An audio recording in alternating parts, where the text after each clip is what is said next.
Jadi muslimat dirahmati Allah hanya iman. Sebab itu Allah letakkan dalam rukun iman tu beriman kepada kitab. Jadi kalau kita tak beriman kepada kitab Al-Quran, jadilah manusia yang seperti itu. Dia bermain-main dengan ayat Quran. Itu lebih buruk, lebih dahsyat daripada orang kafir itu sendiri. Sebab apa? Sebab orang kafir pun kadang-kadang dia tak tahu apa isi Al-Quran ni. Dia tak mempermainkan Quran. Sebab ada orang Islam yang boleh memerangi orang kafir. Tapi orang Islam ada yang dibolehkan berjiran, bermuamalah dengan orang kafir. Kerana mereka tidak memusuhi kita pun. Jadi maknanya orang yang mengaku Islam tu, kalau dia menempelak mempermainkan Al-Quran, dia lebih hina, lebih buruk, lebih dahsyat, lebih azab di sisi Allah berbanding orang kafir itu sendiri. Jadi sahabat-sahabat dirahmati Allah, berhati-hati. Kalau kita bergurau dengan apa pun, sebab tu dalam Islam bergurau tak salah. Tapi jangan mempermainkan ayat-ayat Allah. Ibnu Abbas berkata, Rasulullah sallallahu alaihi wasallam bersabda, seandainya setitis saja zakum menitis ke lautan di dunia ini, ia akan dapat merosak kehidupan seluruh penduduk dunia. Allahu Akbar. Kita baca ni pun meremang bulu roma, subhanallah. Hadis Nabi sallallahu alaihi wasallam, kalau setitis tu kita nak kata macam mana ya? Nak makan sebiji rambutan. Yang sebut rambutan ni saya teringat, saya nak pergi Mekah minggu depan, Madinah dulu muslimat. Selalu masuk Mekah dulu. Ni kali ni masuk Madinah dulu. Bila masuk Madinah, ada seorang sahabat kami ni, dia buka kedai jubah kat sana. Orang Rohingya kot, tapi lama dah menetap kat sana. Jadi bila dia tahu, Ustaz nanti datang bulan 10 masuk Madinah kan? Ya. Bawa lah buah rambutan Ustaz. Nak rambutan rupanya lama dah ngidam buah rambutan. Kenapa kau nak sangat buah rambutan? Macam cantiklah buah dia tu. Saya dengan Ustaz pula dalam banyak-banyak buah rambutan paling tak suka dan kurang sangat-sangat.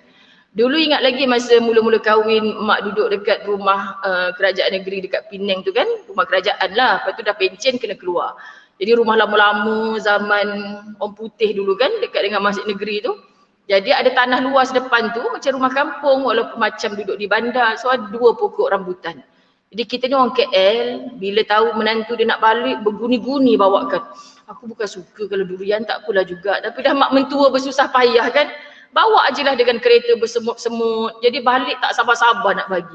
Kalaulah masa tu jadi ustazah macam sekarang, kenal orang Perak, kenal orang saya sanggup berhenti tepi jalan, ambil-ambil, tak sanggup nak bawa balik rumah. Dia nak jaga hati mak mentua je. Ni boleh cerita sebab mak mentua dah tak ada, sekian dimaklumkan kan. Jadi muslimat dirahmati Allah, tak suka buah tu. Tapi bila dia nak sangat buah rambutan, cantiklah Ustaz, dia ada rambut-rambut. Saya terasa, saya teringin, pernah rasa sekali dulu sedap.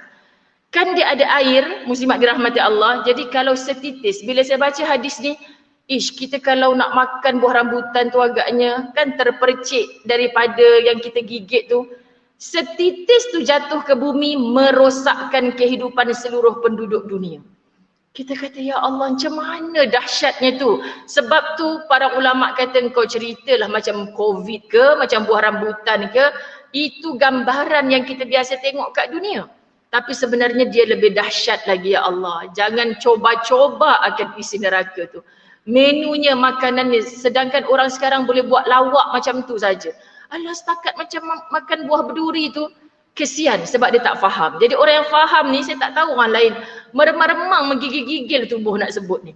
Subhanallah, sahabat dirahmati Allah. Semoga bukan kita, bukan seluruh umat Nabi sallallahu alaihi wasallam.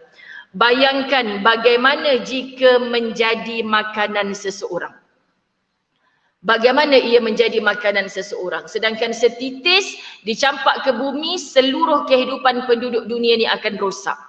Ni tak sanggup ni nak baca hadis yang panjang daripada Abu Darda berkata, Rasulullah sallallahu alaihi wasallam bersabda, ditimpakan kepada ahli neraka rasa lapar, maka rasa sakit lapar itu sebanding dengan segala siksaan yang ada di neraka itu.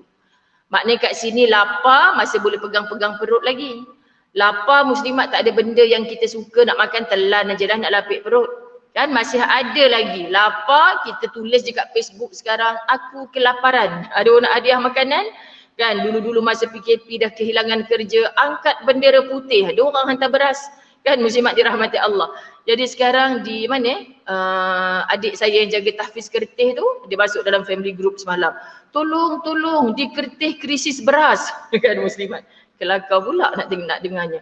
Sebab kat Kerteh ni mula-mula saya buka tahfiz kat situ, satu bungkus nasi ayam pun dah RM6 lebih. Masa tu lah, jadi saya kata, kat KL pun baru RM5, mahalnya kat sini. Jadi orang Kerteh kata, orang Petronas dan Ustazah pindah kat sini semua murah. Lala semua kami yang kena mahal. Diorang lah yang cakap kan sahabat. Petronas jangan marah pula.